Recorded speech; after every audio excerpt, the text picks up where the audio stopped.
Whoa! Okay, today's session is called, Did God Create Dinos? Yes. Who else would?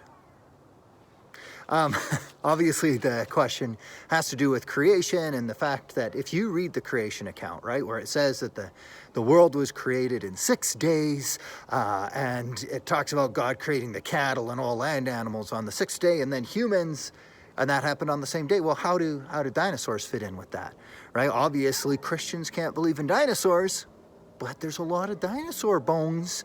So what do Christians think about that? To help understand this, I'm going to start off with a poem. Thank you. On Sunday, I was barely born and wrinkled like a prune.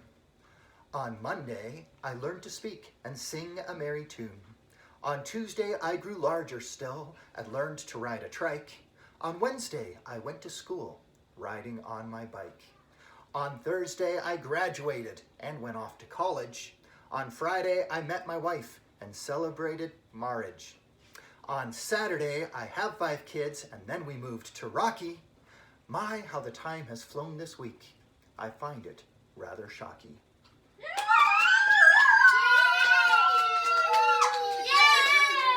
Remember that guy at school who did that weird story about how he was born on Sunday and he was all grown up, like his life was at its prime at Saturday? I think, yeah. I think that was true. Well, I think that was just a poem. You think he was a liar? All right, so obviously that poem that I shared was not meant to be taken literally. I was not actually born on Sunday and married with 5 kids by Saturday.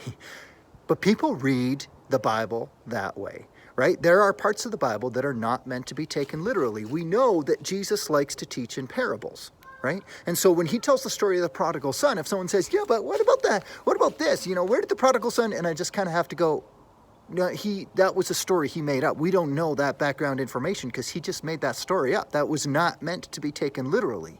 And then someone's going to say, well, it's in the Bible. Are you saying the Bible's not true? No, look, the Bible is true. There are some parts that were never meant to be taken literally. So when we interpret Scripture, we have to be able to understand it the way that it was intended to be.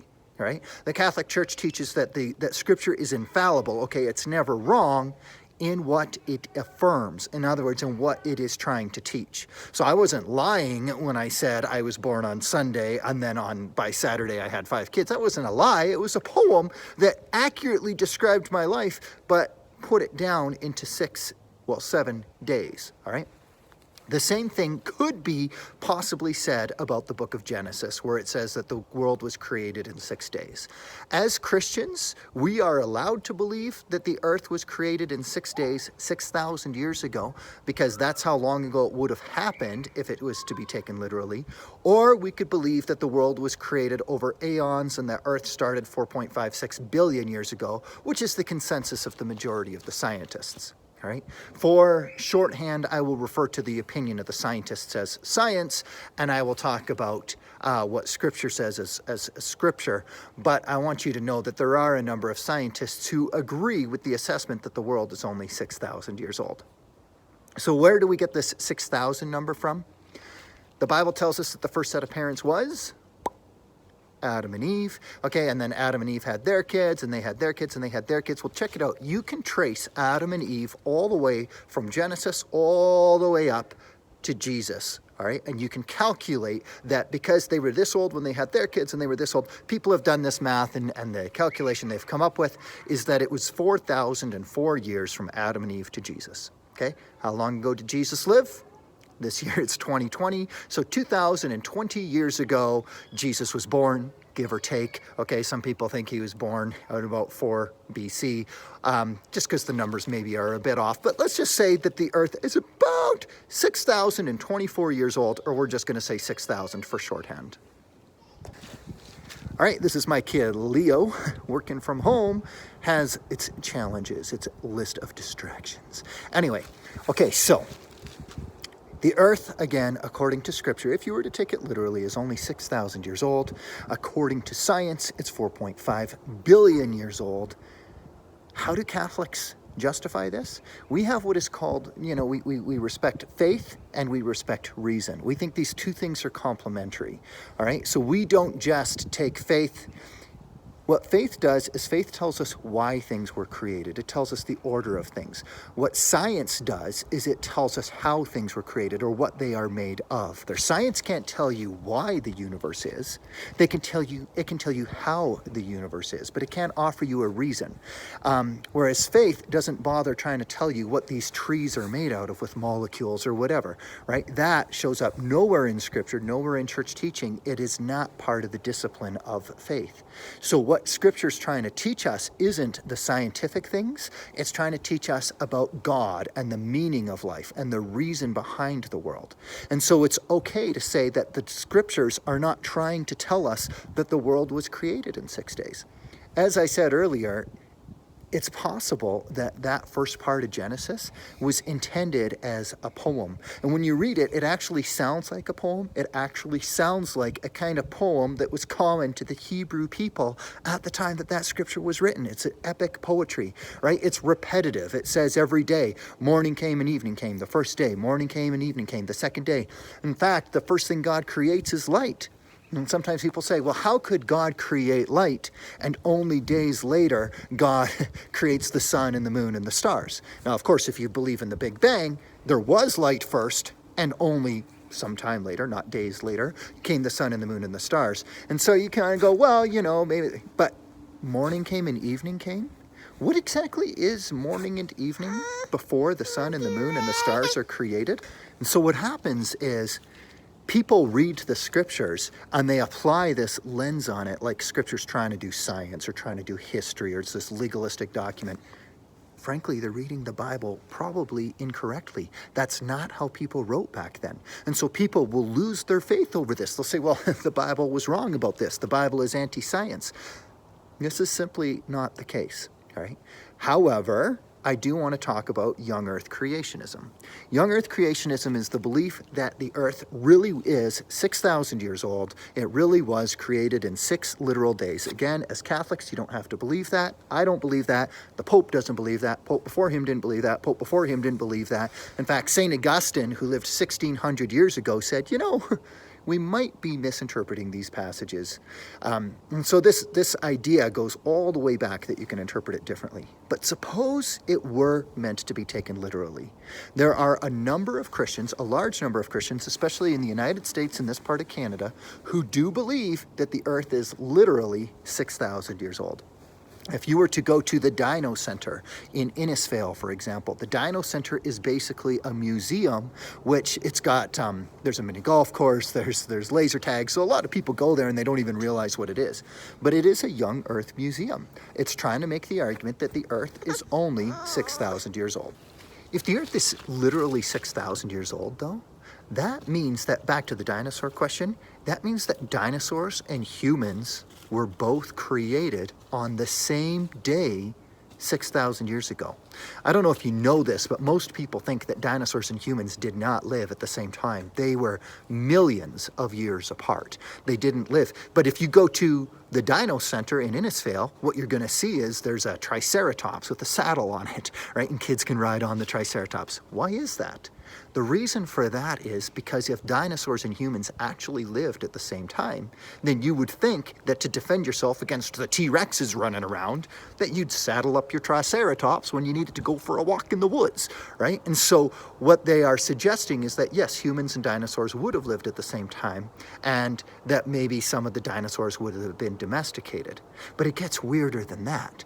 If dinosaurs and humans lived at the same time 6,000 years ago, then it stands to reason that some of those dinosaurs would have still been alive 5,000 years ago at the time of Noah's Ark.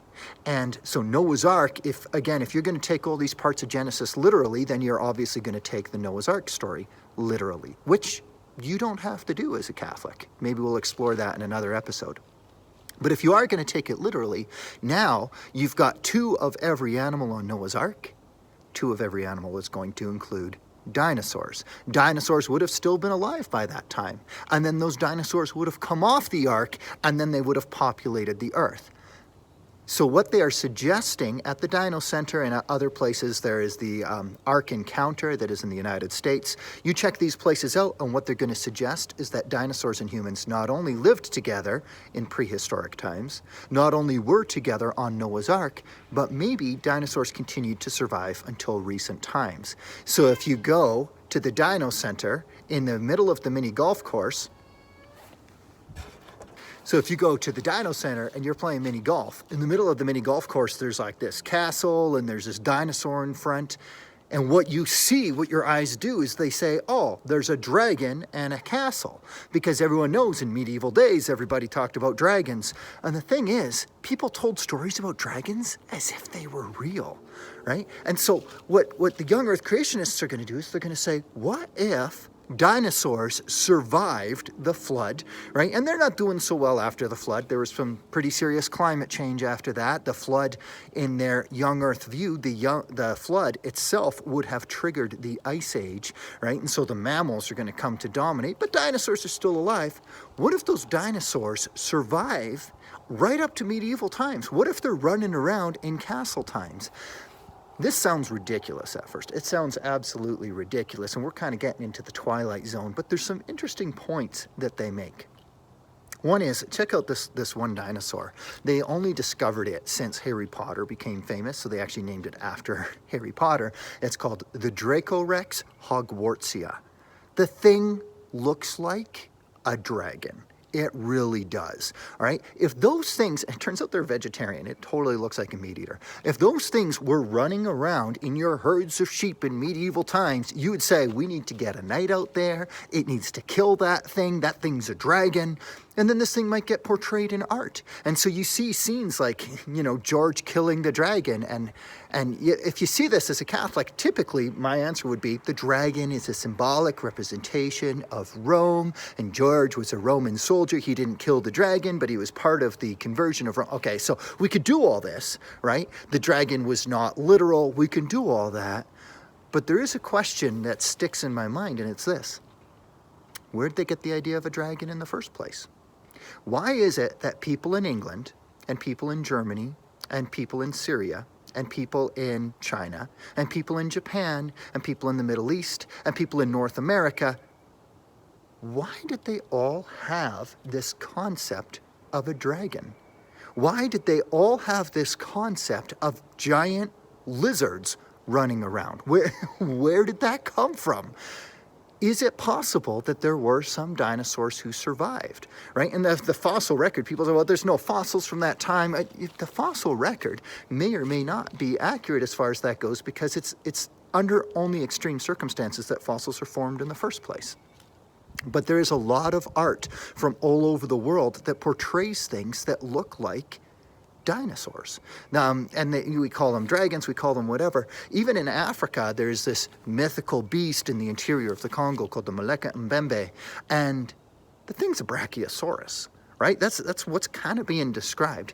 And so what a young earth creationist will do is say, what if dinosaurs actually did survive, lived side by side with humans, humans would interact with them, and what if that's actually what the Bible's describing sometimes? Because in the Bible it talks about things like the Leviathan. It talks about these great creatures. There's this one creature, and it describes it, and it says it's got legs like tree trunks, okay? Well, what animal has legs like tree trunks?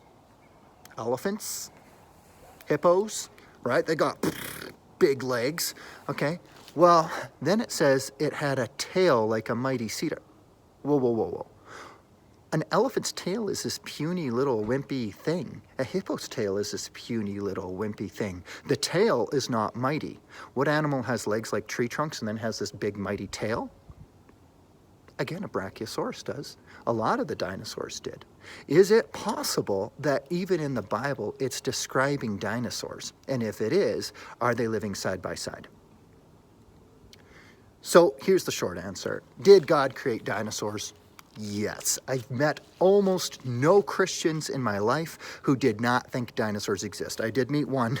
His theory was that dinosaur bones were put in the earth by the devil to confuse us. not a very plausible argument. So yes, we obviously believe in dinosaurs. Dinosaurs do not disprove Scripture. It is possible that we've been doing our science incorrectly.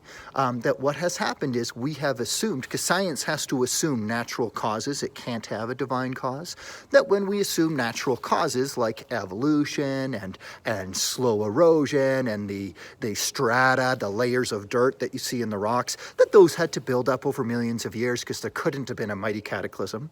It's possible that those assumptions have thrown all our dating of the Earth off. However, my inclination is to say science, you deal with the scientific realm, faith, you deal with the faith realm. So my inclination is to agree with the majority of scientists, the consensus that the Earth is 4.6 billion years old. That's my inclination. And to say Scripture wasn't even trying to address those issues when it said that Earth was created in 6 days.